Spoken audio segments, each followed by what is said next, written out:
अब इन पुलिस वालों को देखिए, इनकी मजबूरी को देखिए, इनके डर को देखिए। ये ऐसे मोहल्ले में चले गए हैं, मस्जिद के सामने खड़े हैं, जहां ये जानते नहीं कि कब इनकी पिटाई हो जाए, कब इन्हें यहां से भागना पड़े। क्यों भागना पड़े? क्योंकि एक खास वर्ग के लोग इन मोहल्लों में रहते हैं और वो ना तो नियम मानते हैं, ना संविधान मानते हैं। और हमसे और आपसे ये सारे लोग ये उम्मीद करते हैं कि हम धर्मनिरपेक्ष बनकर इन लोगों के लिए बोलेंगे। ये वो लोग हैं जो असल में इस देश को धर्मनिरपेक्ष होने नहीं देना चाहते। ये हैं सबसे बड़े सांप्रदायिक लोग, ये सांप्रदायिक ताकतें हैं। ये तस्वीरें आज बहुत दिल तोड़ने वाली तस्वीरें हैं और हम ये चाहेंगे कि देश के जो पुलिस वाले हैं, जो खाकी पहनकर हम सब की रक्षा करते हैं, उन्हें भी इसके बारे में सोचना होगा कि वो ऐसे लोगों के सामने चुप ना रहें। इन धमकियों के बाद दोनों पुलिसकर्मी अपनी जान बचाकर उस मोहल्ले से किसी तरीके से वापस आए। वीडियो सामने आने के बाद हैदराबाद में इस पार्टी के पार्षद पर एक एफआईआर भी दर्ज कर ली गई। लेकिन बात सिर्फ कानूनी कार्रवाई की नहीं है, बात सोच की है, बात हिम्मत की है। इस आदमी की इतनी हिम्मत हुई कैसे? ये आदमी की सोच में और इस जैसे और बहुत सारे जो लोग हैं, इनकी सोच में कहीं ना कहीं ये बात है कि ये जानते हैं कि इन्हें बचाने वाले इस देश में बहुत हैं। ये जानते हैं कि इनके ऊपर राजनीति होती है, तुरंत बहुत सारे राजनीतिक दल और राजनीतिक विचारधारा के लोग और विपक्षी नेता तुरंत आ जाएंगे, बुद्धिजीवी तुरंत आ जाएंगे इन लोगों का पक्ष लेने के लिए। और फिर यह बताया जाएगा कि ये जो कौम है, ये जो वर्ग है, ये कितना डरा हुआ है, ये इस पर कितना अत्याचार हो रहा है। फिर यह बताया जाएगा कि ये जो पार्षद है, ये कौन कौन से सपने देखता था, ये क्या बनना चाहता था, ये कितना शरीफ आदमी है, ये कितने और लोगों को खाना खिलाता था। अब ये हमारे देश का एक मोडस ऑपरेंडाई बन चुका है और अब ये बर्दाश्त के बाहर होता जा रहा है। आपने देखा होगा मंदिरों के बाहर भी आपको भीड़ मिलेगी इस दौरान, लेकिन उस भीड़ में से पुलिस वालों पर कोई पत्थर नहीं फेंकता।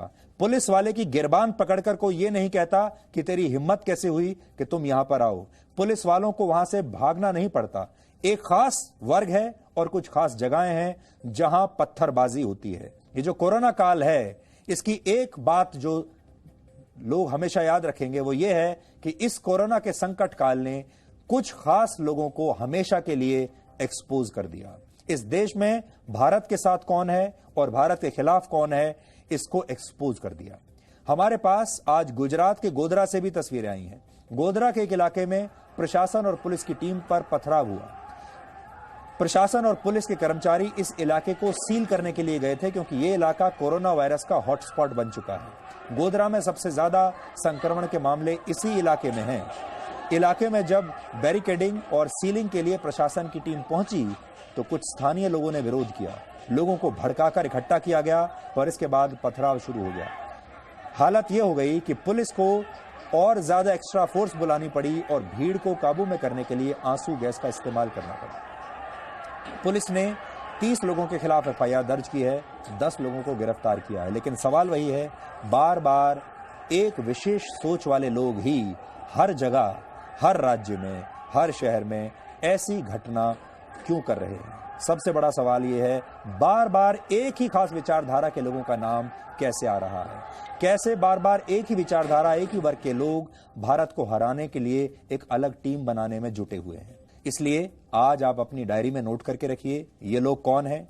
आज सवाल यह है कि हमारे देश में कितनी ऐसी राजनीतिक पार्टियां हैं और उनके कितने ऐसे नेता हैं जो खुलकर इस घटना की निंदा करने के लिए सामने आएंगे। और हमारी चुनौती है, चाहे वो कांग्रेस पार्टी हो, चाहे कोई और विपक्षी दल हो, इनमें से देखते हैं कितने पार्टियों के नेता, कितने पार्टियों के प्रवक्ता कल बाहर निकलकर इस घटना की निंदा करते हैं और कहते हैं कि इन लोगों पर कार्रवाई होनी चाहिए। कितने लोग ऐसे हैं जो खुलकर ये कह सकें कि इस देश में एक भी मस्जिद खुलेगी नहीं, हर मस्जिद पर ताला लगेगा, वैसे ही जैसे मंदिरों पर लगा है, चर्च पर लगा है, गुरुद्वारों पर लगा है। लेकिन हम जानते हैं ऐसी हिम्मत किसी की होगी नहीं।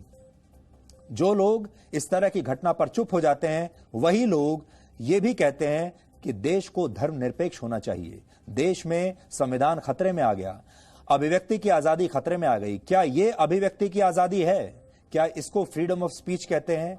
क्या इसे धर्मनिरपेक्षता कहते हैं? जब एक धर्म के लोग बाकी के लोगों को डराने लगे, ये कैसा धर्म है? मुझे ये समझ में नहीं आ रहा कि इस धर्म के लोग अब पुलिस को डराते हैं, प्रशासन को डराते हैं, डॉक्टरों को डराते हैं।